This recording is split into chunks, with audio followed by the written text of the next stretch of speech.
विद्यार्थी मित्रांनो नमस्कार. मी प्राध्यापक डॉक्टर निलेश लोंढे आणि आपण मराठी वैचारिक साहित्य या अभ्यासपत्रिकेच्या अंतर्गत खरे आव्हान विचारांचे हा घटक मागच्या तासामध्ये पाहिला होता. आपण हे पाहिलं होतं की वैचारिक साहित्यामध्ये अनेक घटकांचा ज्या बाबतीत आपण विचारही करत नाही अशा घटकांचा अभ्यास आणि अतिशय सखोल असा विचार अभ्यासक करत असतात. अशाच पद्धतीचा एक त्याच्यानंतरचा जो घटक आहे तो आपल्याला अभ्यासक्रमाला आहे. त्या घटकाचं नाव आहे निर्वाण, मोक्ष, मुक्ती, स्वातंत्र्य. आता हा जो घटक आहे हा घटक अतिशय तत्वज्ञानात्मक स्वरूपाचा आहे, आध्यात्मिक स्वरूपाचा आहे. कारण याच्यातली जी नावं आहेत त्याच्यावरूनच आपल्या लक्षात येतं, जे याचं शीर्षक आहे त्याच्यावरूनच आपल्या लक्षात येतं की यांना निर्वाण, मोक्ष, मुक्ती आणि या सर्वांच्या जोडीला जे एक नाव दिलेलं आहे ते आहे स्वातंत्र्य. अशा पद्धतीनं निर्वाण, मोक्ष आणि मुक्ती या आध्यात्मिक संकल्पनांना जोडून स्वातंत्र्य हे एक शब्द लेखकानं वापरलेला आहे. याचे जे लेखक आहेत ते आहेत शरद पाटील. आता शरद पाटील यांचा जन्म झालेला आहे 1925 मध्ये आणि त्याचा मृत्यू झालेला आहे 2014 मध्ये. शरद पाटील हे एक संस्कृत भाषेचे अध्यापक होते आणि त्यांचं जे प्राचीन धर्मशास्त्र हा जो भाग होता तो त्यांच्या अभ्यासाचा मुख्य विषय होता. प्राचीन इतिहास, तत्वज्ञान, साहित्यशास्त्र, समाजकारण, राजकारण या क्षेत्रामध्ये त्यांनी महत्त्वाचं काम केलेलं आहे. त्यांनी जे चिकित्सक पद्धती त्यांनी जी वापरली, संस्कृत ग्रंथांचा जो चिकित्सक अभ्यास केला त्याच्यामधून त्यांनी अतिशय महत्त्वाचे असे काही ग्रंथ उभे केले आहेत. त्यामध्ये दासशूद्रांची गुलामगिरी, जाती व्यवस्था, सामंती सेवकत्व, जात्यंतक भांडवलदारी क्रांती आणि तिची समाजवादी पूर्ती, प्रिमिटिव्ह कम्युनिझम, मातृसत्ता, स्त्रीसत्ता आणि भारतीय समाजवाद, मार्क्सवाद, फुले आंबेडकरवाद आणि साहित्य क्षेत्राच्या दृष्टीने अतिशय महत्त्वाचा जो ग्रंथ आहे तो आहे अब्राह्मणी साहित्याची सौंदर्यशास्त्र. तर हा जो त्यांनी भाग लिहिलेला आहे हा सगळा चिकित्सक स्वरूपाचा आणि समाजवादी भूमिकेतून त्यांनी लेखन केलेलं आहे. त्यांनी त्यांचा हेतू म्हणजे वाङ्मयीन आणि सांस्कृतिक क्षेत्रातली जी जातीयता आहे तो कुठतरी संपावी, त्याला कुठतरी चांगलं वळण यावं यासाठी त्यांनी हे लेखन केलेलं आहे. या दृष्टीनं शरद पाटील हे संस्कृत भाषेचे अभ्यासक म्हणून आणि त्या दृष्टीनं एक तत्वज्ञानात्मक मांडणी करणारे विचारवंत म्हणून मराठी भाषेमध्ये ओळखले जातात. आता या ज्या संकल्पना आहेत या संकल्पना त्यांनी मांडत असताना हा जो लेख दिलेला आहे यामध्ये अनेक जुन्या म्हणजे बौद्ध धर्मातल्या, निर्वाण ही बौद्ध संकल्पना आहे, मोक्ष ही हिंदू संकल्पना आहे, मुक्ती ही सुद्धा हिंदूंची संकल्पना आहे, स्वातंत्र्य ही अलीकडची संकल्पना आहे. तर याविषयीची त्यांनी मांडणी केलेली आहे, ती मांडणी आपण पाहूयात. ते म्हणतात, मृत्यूनंतर, बुद्ध मृत्यूनंतर पहिली संगीती म्हणजे पार्टी काँग्रेस घ्यायचे कारण महाकश्यपाने भिक्षुकांना असे सांगितले.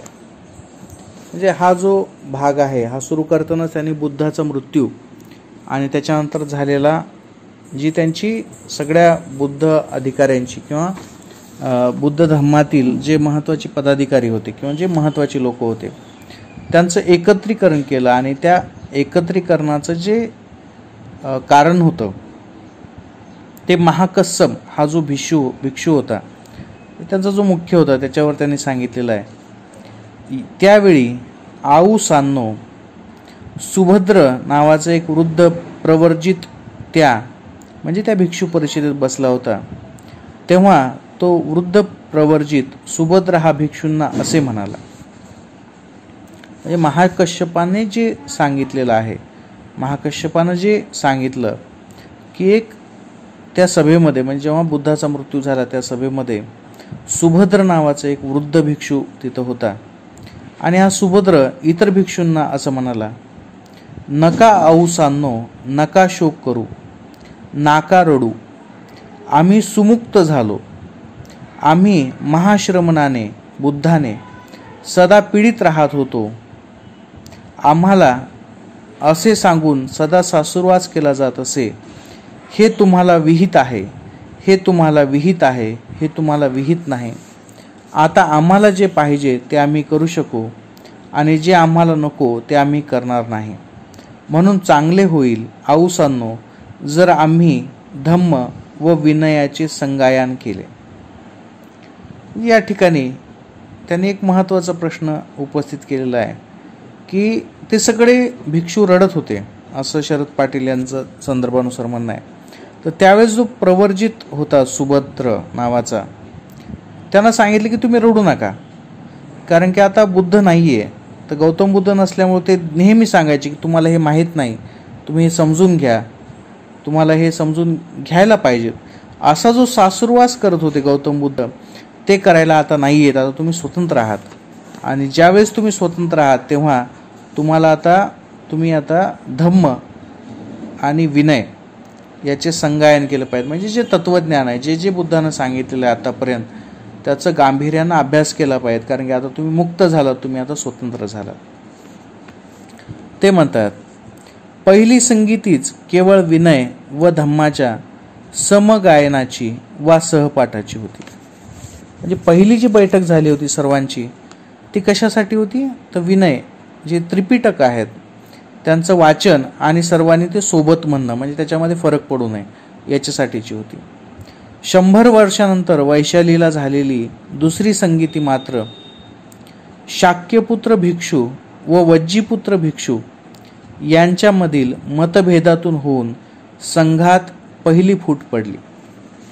पहिली फूट अशा पद्धतीनं पडली की 100 वर्षानंतर, म्हणजे बुद्धाच्या मृत्यूनंतर 100 वर्षानंतर जी संगीती झाली, म्हणजे बैठक जी झाली सगळ्या भिक्षूंची, त्यामध्ये काय झालं? शाक्यपुत्र भिक्षू, शाक्यपुत्र म्हणजे गौतम बुद्ध हे शाक्य वंशाचे होते, तर त्यांच्या वंशाचे जे शाक्य पुत्र होते ते जे भिक्षू होते आणि दुसरे वज्जीपुत्र जे होते, म्हणजे दुसऱ्या राज्यातले किंवा दुसऱ्यांनी त्यांची दीक्षा घेतली होती असे, म्हणजे काही भिक्षू असे होते जे शाक्यपुत्र होते, म्हणजे गौतम बुद्धाच्या वंशातले होते, कारण ते शाक्य मुनी सुद्धा म्हटलं जातं त्यांना. आणि दुसरे जे होते ते त्यांनी दुसऱ्या वंशाचे होते, परंतु त्यांनी बुद्धाचा धम्म स्वीकार केला होता, त्यांच्यामध्ये फूट पडली. त्यानंतरच्या संगीतीमध्ये हा फुटीचा क्रम जरी जारी राहिला तरी त्या केवळ आचारात्मक कारणावरून न होता दार्शनिक कारणावरूनही होत होत्या. सर्व बौद्ध दार्शनिक पंथ मग हीनयान व महायान यामध्ये समाविष्ट होत गेले. महायान पंथाद्वारे बुद्धाच्या सगुण भक्तीचा भारतीय इतिहासातील पहिल्या भक्तीचा पंथ प्रवृत्तीत झाला. तर या ठिकाणी त्यांनी सांगितलेलं आहे की जो गौतम बुद्धाचा जो धम्म होता तो अशा पद्धतीनं फुटत गेला आणि त्यामध्ये शेवटी महायान आणि हीनयान असे 2 भाग झाले. महायान म्हणजे ज्यामध्ये सगुण भक्ती केली जाते, सगुण म्हणजे मूर्तीची पूजा केली जाते, तर हीनयान यामध्ये मूर्तीची पूजा केली जात नाही. तर त्यांचं म्हणणं आहे की तेव्हापासून भक्ती आणि पंथ जो आहे तो प्रवृत्तीत झालेला आहे भारतामध्ये.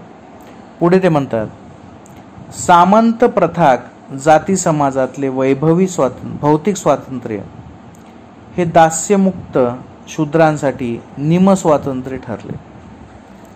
आता त्यांनी त्या काळातली एक दिलेलं आहे की त्या काळामध्ये सामंत प्रथा होती. सामंत म्हणजे जे राजाचे अधिकारी असायचे त्यांच्याकडे विशिष्ट प्रदेश त्यांच्या नियंत्रणात असायचा आणि त्या प्रदेशावर ते निर्धोकपणे नियंत्रण करायचे आणि त्यांच्या हाताखाली जे लोक असायचे ते गुलाम म्हणून राहायचे. म्हणून म्हणतात की सामंत प्रधान जी जाती व्यवस्था होती ती दास्यांसाठी शूद्रांसाठी निमस्वातंत्र्याची ठरली. सामंत प्रथा शासनाने जरी गणशासनाची सभा व परिषद ही अंगे स्वीकारली तरी ती लोकशाही प्रथा नसून राजनियुक्त झाली. गणशासनाचे केवळ रूप धारण करणाऱ्या या शासनांगांनीच गणशासनाच्या आशयाला नकार दिला. सर्व दर्शने मग भौतिक दुःखमुक्तीत पूर्ण आध्यात्मिक स्वातंत्र्याचा शोध घेऊ लागली.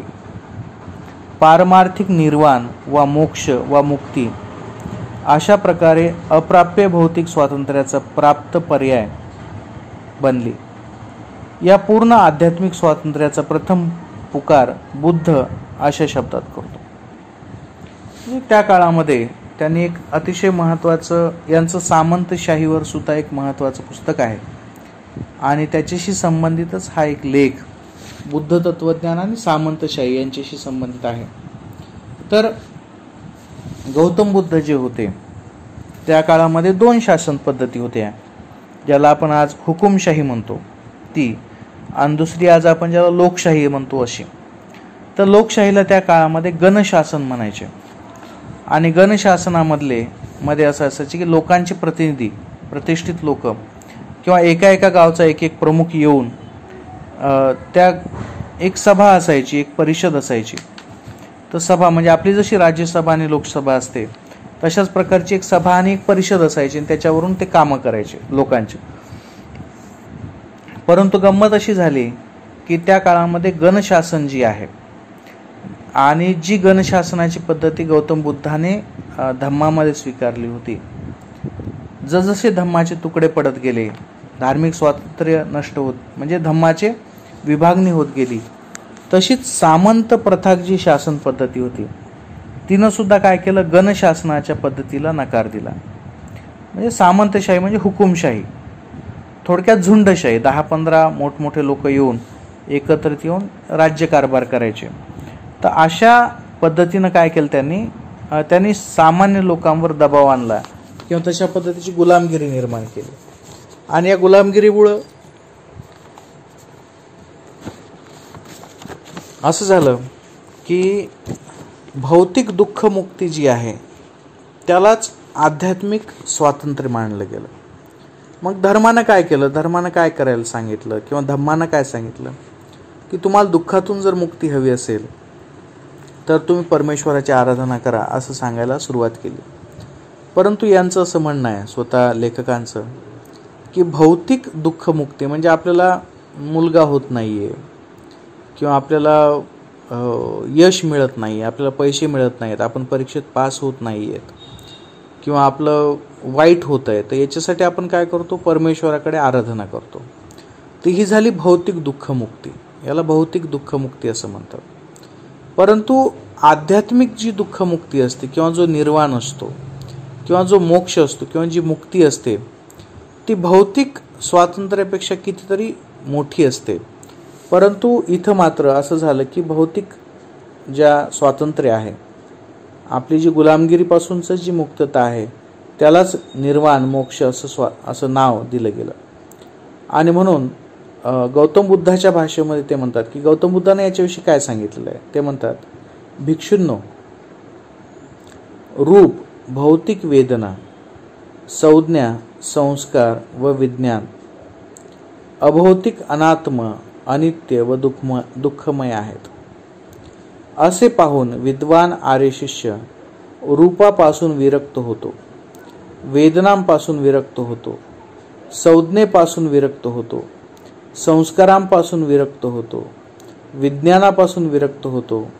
विरक्त झाल्यावर वैराग्याला प्राप्त होतो, वैराग्यामुळे स्वतंत्र होतो, स्वतंत्र झाल्यानंतर स्वतंत्र झालो असे जाणतो आणि तो जाणतो जन्म मरणाचा अनंत फेरा संपला, ब्रह्मचर्य कोनर्प झाले, करायचे ते करून चुकले, आता येते करायचे काही उरले नाही.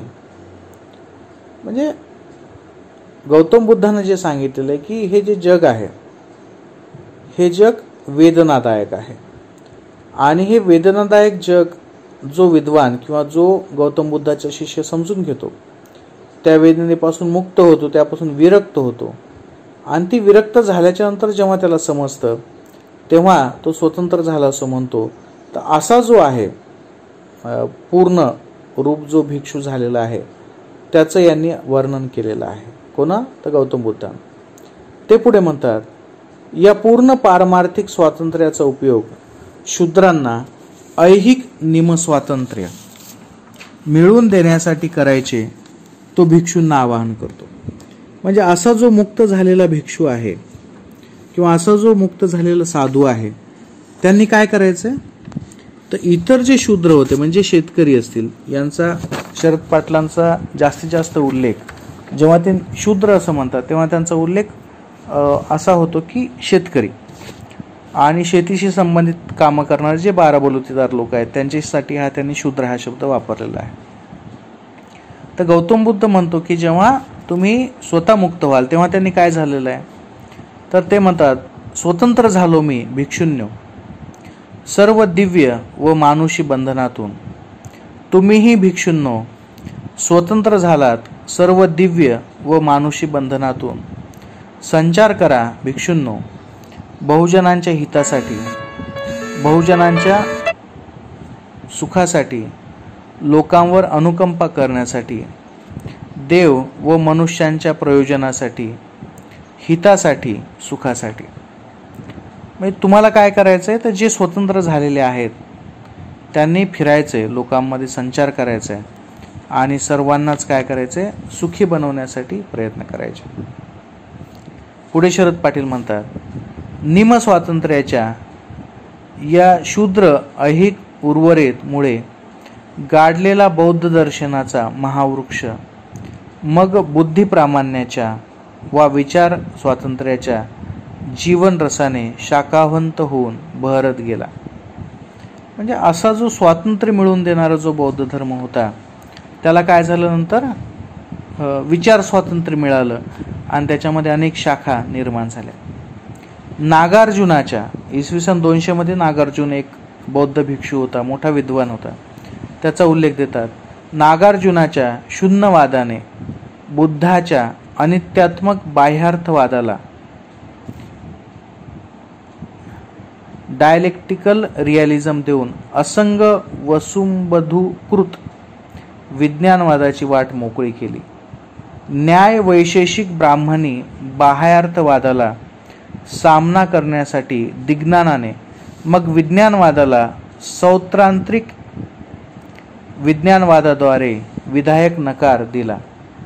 ब्राह्मणी बाह्यार्थवाद विरोधी अब्राह्मणी सौत्रांतिक विज्ञानवाद यांच्या दार्शनिक पदार्थाच्या संघर्षात समाजात चाललेल्या जातीव्यवस्थेविरोधी संघर्षाचे कसे प्रक्षेपण झालेले आहे हे आम्ही धर्मकीर्ती व आमचा काळ या लेखात दाखवले आहे.